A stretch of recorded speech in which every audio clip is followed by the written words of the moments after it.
Hey family, welcome back to the channel, Celebrity Scandalous. So this is a quick review on that documentary that TMZ put out yesterday. It's called The Downfall of Diddy, and it aired on Tubi, and I watched it. It was about an hour, a little bit over an hour. And to be honest, there was nothing really interesting or anything new. Not much that we haven't heard already. I mean, Diddy has been being talked about for the last 6 months. They've pretty much combed through everything they can with all of the lawsuits, the pending lawsuits, all of the allegations.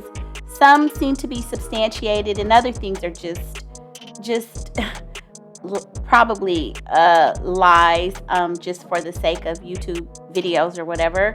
Some things are just preposterous, let me say that. But the key takeaways that I saw from this video, not, again, like I said, not much, but it starts out with Stevie J. And of course, Stevie J is defending Diddy, saying that, he's never experienced anything or witnessed anything that Diddy, did that was unusual. Well, first of all, Stevie, nobody believes you, okay?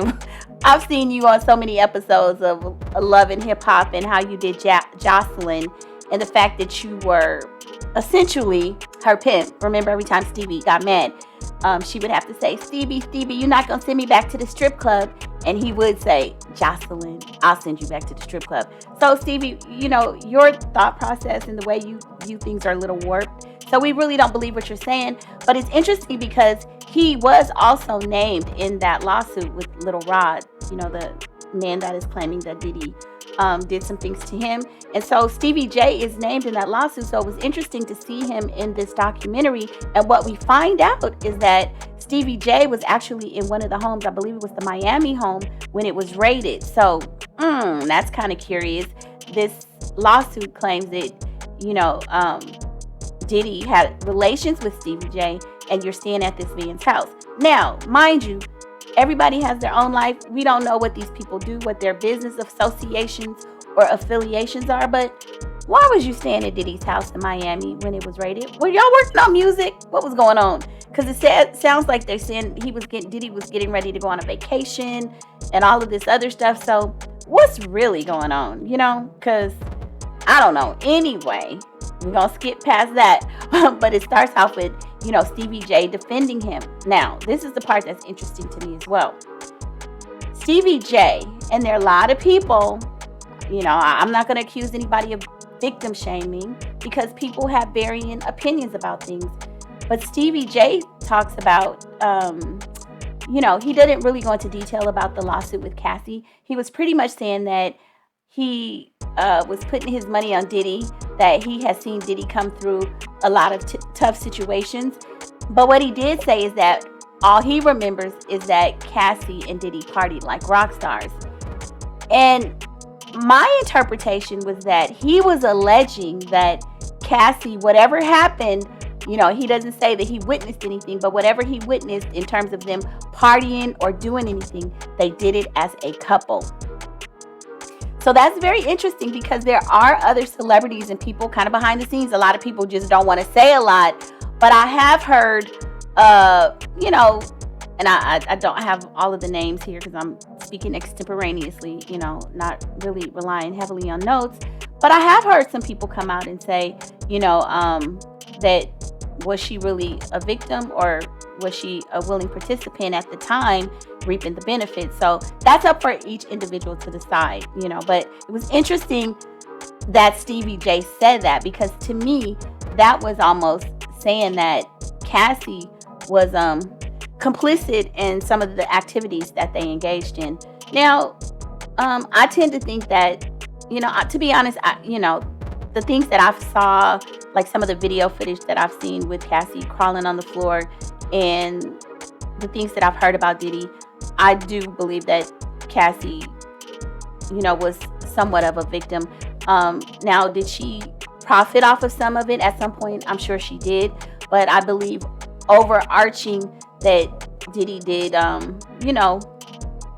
just really do her the way he did a lot of people from what we're hearing, allegedly, that he, kept her drugged up and was physically abusive. So I tend to believe Cassie on this on, with the lawsuit, and just the fact that he settled it so quickly, that there was such a, like, 24 hours, that to me is almost an admission of guilt, or, you did something.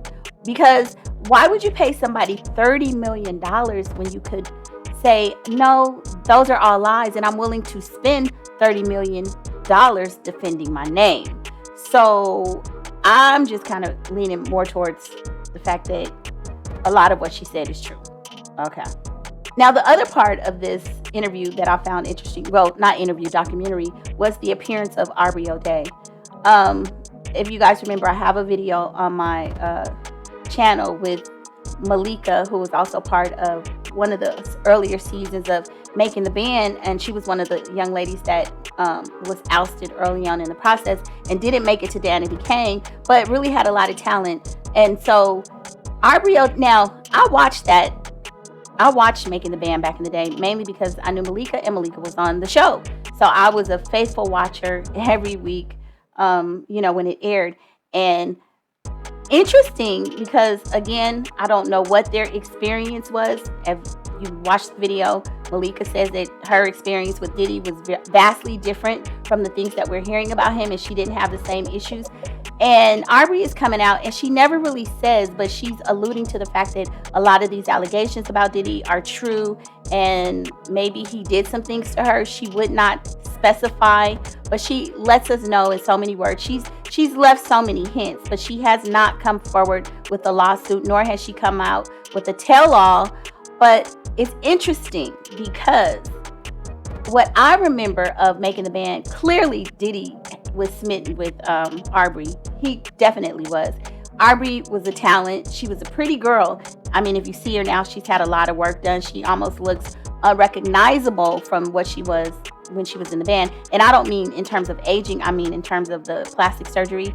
I think she even admits it herself. She's had a lot of work done.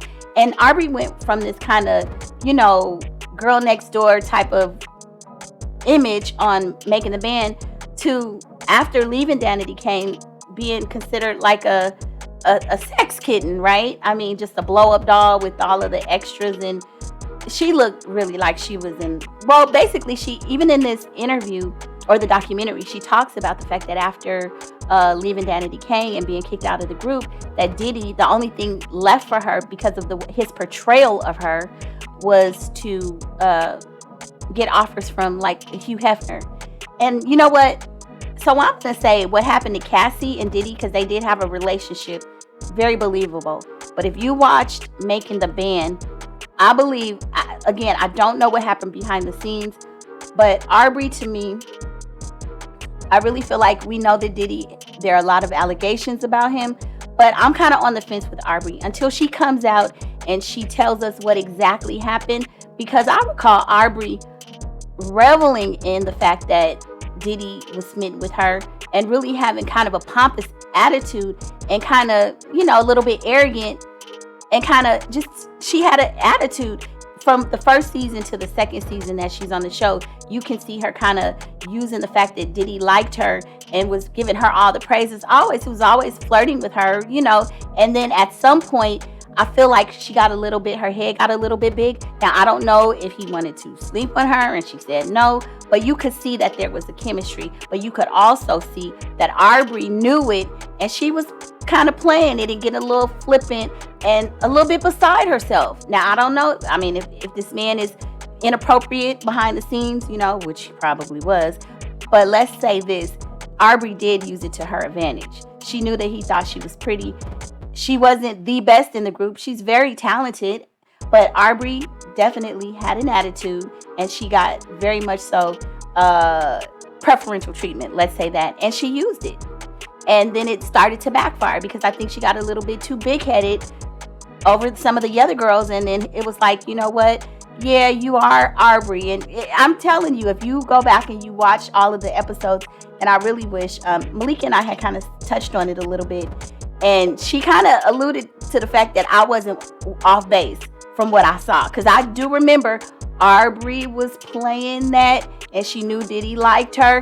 And I think she kind of overstepped her boundaries, and that's when he kicked her out the group. So I really don't know what happened about that. But just seeing her talk about that was interesting. Aubrey, like, if something happened, are you going to come forward? She talks about the fact that he was going to give them the rights to the music and, stuff like that. And it really wasn't worth it for her not to ever be able to talk about him. So that's why she rejected it. But I'm again, like I said, I'm kind of on the fence with Aubrey because I really remember her just kind of getting wild out there. And so she kind of acts as though Diddy is the reason that she turned into this kind of a, this, how would I say it, this Playboy bunny type of image. And it's like, seriously, because there's so many stories about the fact that she just kind of got turned out. Now, I don't know, it sounds like it was after she left the group. But that, if you watch it, that's what he was asking her. Aubrey, you're doing too much. You want to be this ex-kitten, but we are a group and we're trying to sell music, not, of course, being, provocative, but you're going too far. So interesting.